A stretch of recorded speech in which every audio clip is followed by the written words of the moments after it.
Now we're on to the next speaker. We have a use case looking at the transformative impact of robotic surgery in revolutionizing healthcare. To tell us more, I'm delighted to invite Rajesh Sivaprakasam, consultant in transplant, access and general surgery, lead for robotic renal failure surgery at the Barts Health NHS Trust, to the stage. Please welcome him. Thank you for the wonderful invitation, and it's a pleasure to be here with you all. So, I'm a transplant surgeon living in London, working in Barts Health NHS Trust, and I have various activities about engaging with improving education. I've also worked with patient organizations and governmental organizations about redesigning how do we deliver healthcare for today and for the future. So, when people talk about robotic surgery, you always think about one robot, and I'm going to change that in this talk. But what really that means is a device which moves more than what my wrist can do. I have 4 arms, so imagine that, and that's really what robotic surgery is. But then it includes and involves a lot of people to deliver the procedure, a big device in your operating theater. So therefore, you could see that there has to be a lot of coordination of people and device need to come together for us to do this safely. In Barts, we have a robotic program. We have 5 robots, Da Vinci robots. We perform more than 1,000 procedures, and you can see the specialties what we offer at the moment.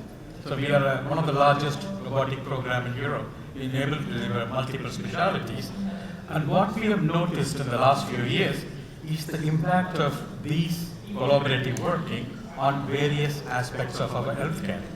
So that means really, when I was given this title of talk about transformational impact of robot, I thought instead of talking about the clinical impact of it, I'll go through what is the impact of that for a patient, a surgeon, a healthcare team, for the hospital providers, and for the society as well. So I'm going to do this talk in this model to show that having a robotic program or an innovation-based healthcare does not just limited to patients or doctors. It's beyond it. The impact is beyond it. So from the patient's perspective, let's take one of my patients. She's a very active young woman, journalist, TED speaker, actively involved in a lot of healthcare educational systems across the world. And she obviously had a kidney transplant, which unfortunately failed, and she's waiting for another one. For her to live life, she needs to have dialysis. For people who don't know what that is, it's really your blood is taken out of you, pumped through into artificial kidney and put it back inside you, and you got to have that 3 times a week. It's not a choice, you have to have it. That just means that you've got to be ready all the time for something to go wrong. So what does Belinda wants?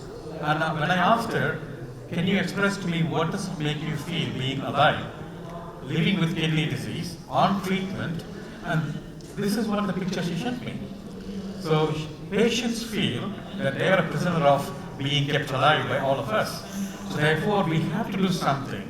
And what that really is that we need to change the way we do clinical care delivery.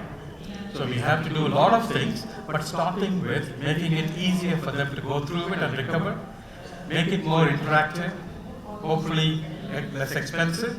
So that just means that in Barts, for example, these are some of the things what we do. So we are doing some of the digitally enabled solutions which are implemented, and also some of them we're validating as well.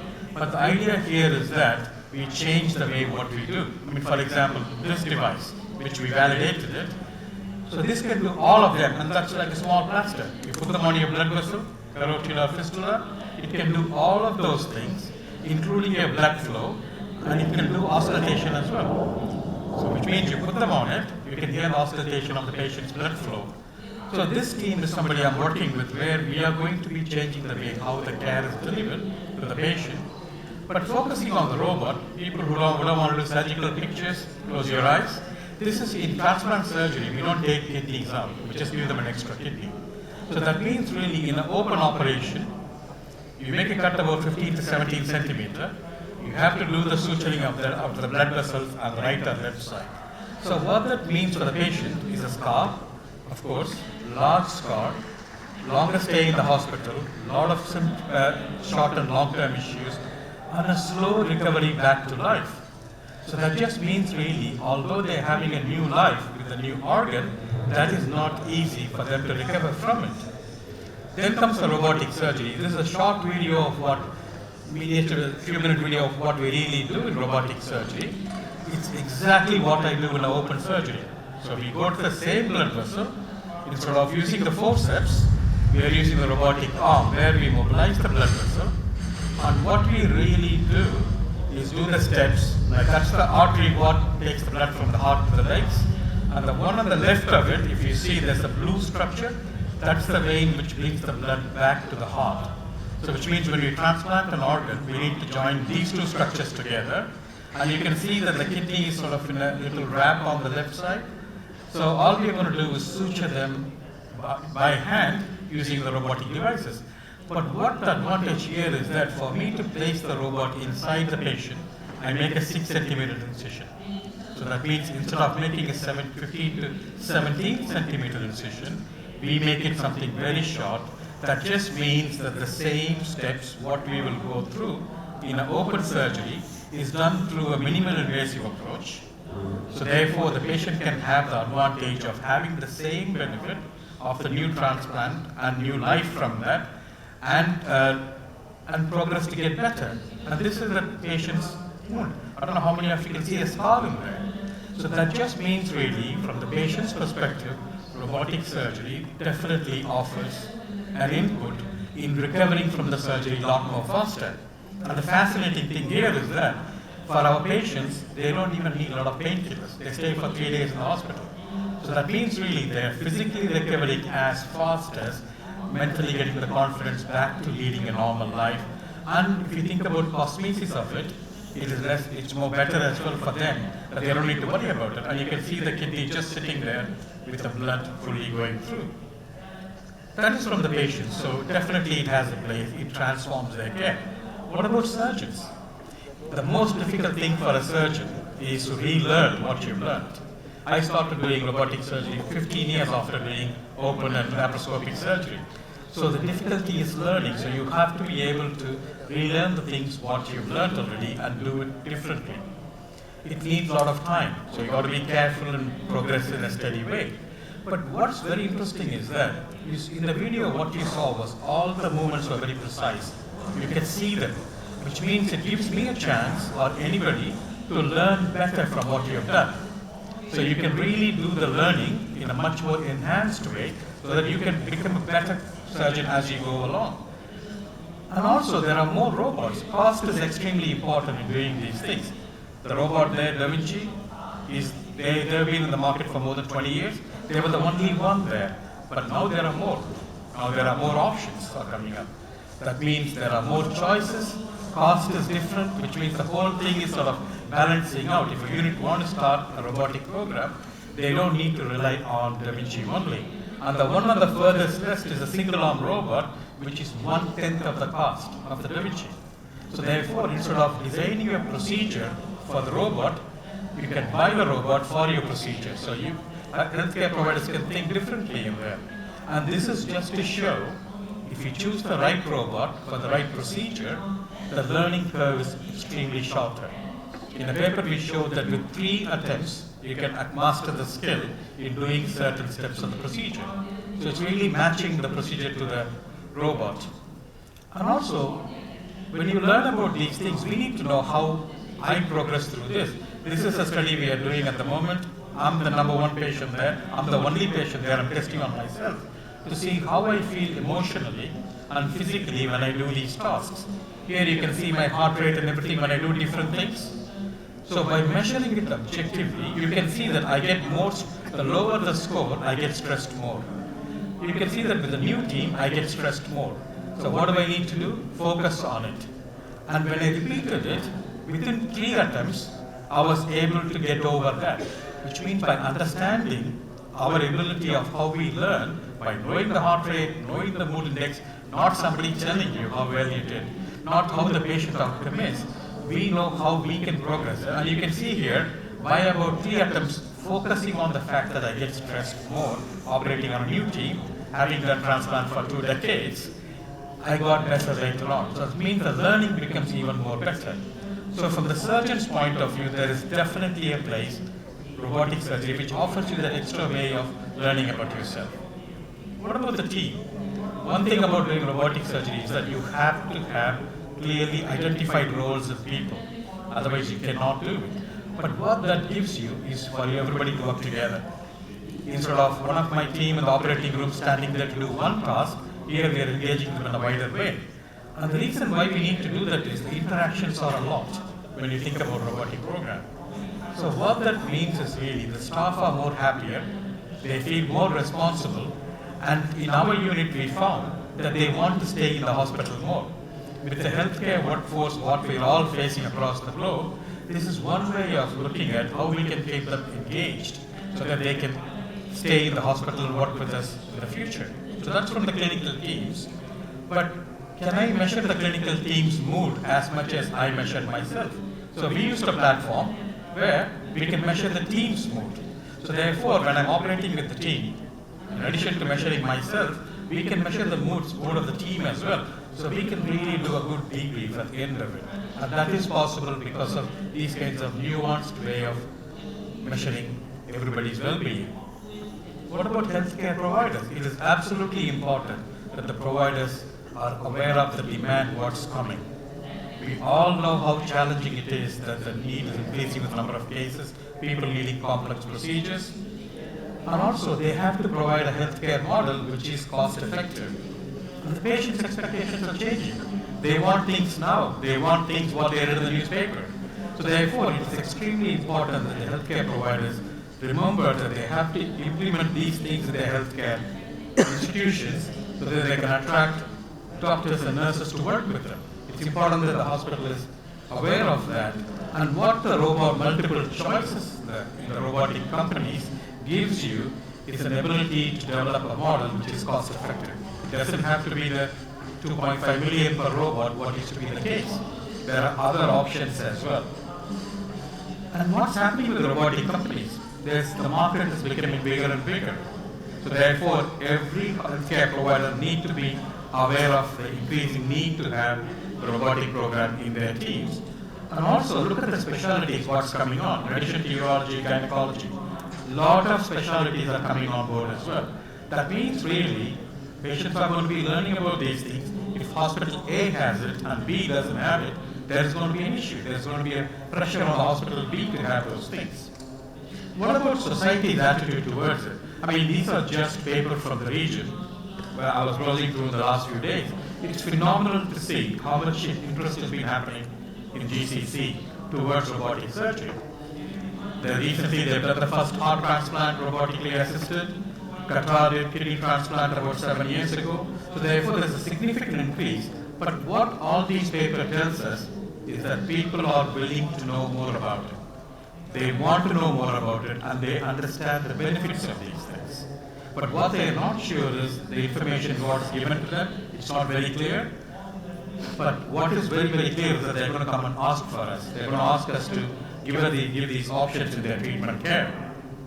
One of the issues what we face and a lot of us face in the future, in the past, is that there was access to these kind of healthcare is limited because there were only few hospitals had robotic services. But now with a lot of other types of robots coming in, that is changing as well. So to summarize, really for me the transformation or the impact of robotic surgery, in my opinion, has transformed various aspects to all stakeholders involved in healthcare delivery. Patients, of course, they are understanding more and more. In our team, when I approach them for other devices, they are keen to look at it because they understand that these are all done properly. From the surgeon's point of view, you learn better about yourself first, and then, of course, working with the team as well. And the team, certainly, it increases the staff satisfaction because there is a very clear responsibility and role given to them. From the providers and the society, there is no doubt that this certainly has a significant role in how the future of surgical care is going to be. Personally, I feel that it is stressful. There is no two way about it. I do feel more stressed doing these things in my early period than where I am now. But certainly, it is one of those things where you have to accept that the learning curve is going to be there. You just need to give yourself the time, have a very clear patient safety focused approach. And this is sort of easier program once you have those realities recognized.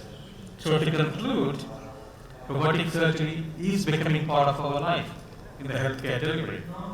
Patient demographics are changing.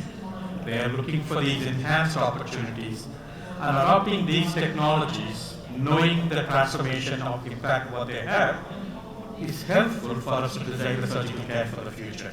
I can't do this just by myself, so I'm grateful for my team. There's a lot of them in there, and it's amazing to work with a wonderful group of people. And thank you for listening to me.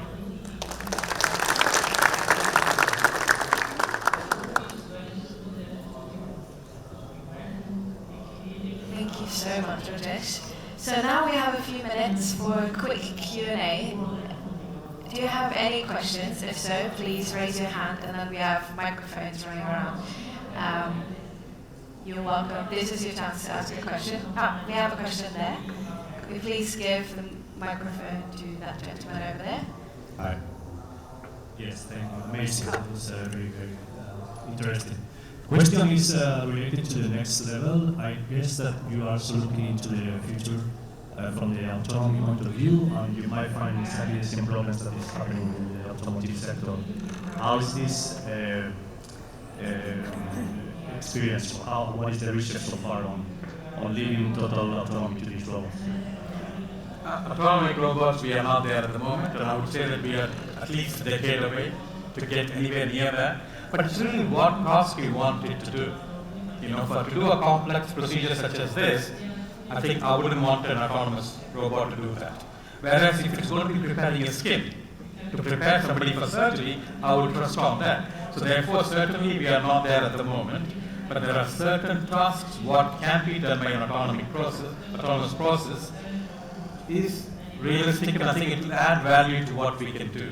But I think it's about a decade away, because as far as I know of, there is no single system which is commercially available and well validated is in practice at the moment. Sorry. It is not a liability or a regulatory issue, it's more on the effectiveness of the technology itself to do the job. So the question is about who's liable. Now, even when we use Da Vinci or other devices, it's the surgical team, surgeon, and the hospital is liable, because we take the responsibility. And that is where I think when you want to implement these things, having a very clear learning curve, very clear process of how you govern internally, having a processes which are well defined means the liability is better. But the liability stays with the user, not with the device as it of. Thank you. We have another question over here. Thank you. I think just to ask the question is more.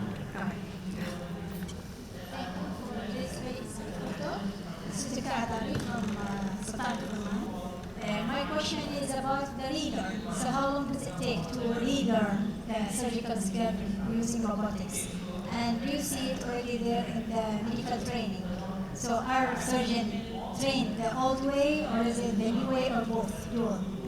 Amazing question. It's really about how do you relearn. First is to accept that you don't know anything about robot. That's the most difficult thing as a surgeon practice for 2 decades. You think, I don't know anything about robot, the practical skills of it. So therefore, once you accept that you need to start from zero, it is very easy to relearn. But the question of engaging, which is the part, so I'm a director of education for the College of Surgeons, where we have started these things to introduce the technology, this familiarity at the medical school level. So therefore, the schools in GC, the region as well, it's worth thinking about it, because the earlier you introduce these things, it becomes normal. So some of our medical students, they know, we give them simulated exercises. One of the studies we did was with the medical students to show that competency can be gained regardless of the background surgical skills. But you're absolutely right, we have to introduce early so that the learning curve will be shorter as well. But the only thing I would say we just need to be cautious is it's not for everyone to do. Not every surgeon is going to be a robotic surgeon. So we have to be mindful of the fact that everybody needs to be familiar, like driving a car. Somebody can drive a Ferrari, somebody can drive a Tesla, somebody can drive Ford Mondeo. It's really how we look and tailor that need based on the clinical need, provider's ability, and the surgeon's intent to do that. The basic surgical Absolutely. So the comment is about, can you compromise the basic surgical skill? You certainly can't. You should be able to do open surgery for you to do a robotic surgery or minimal invasive surgery. Perfect. Thank you so much. And that's unfortunately the time we have for questions. We're going to go over to the next speaker. So thank you so much for Rajesh again.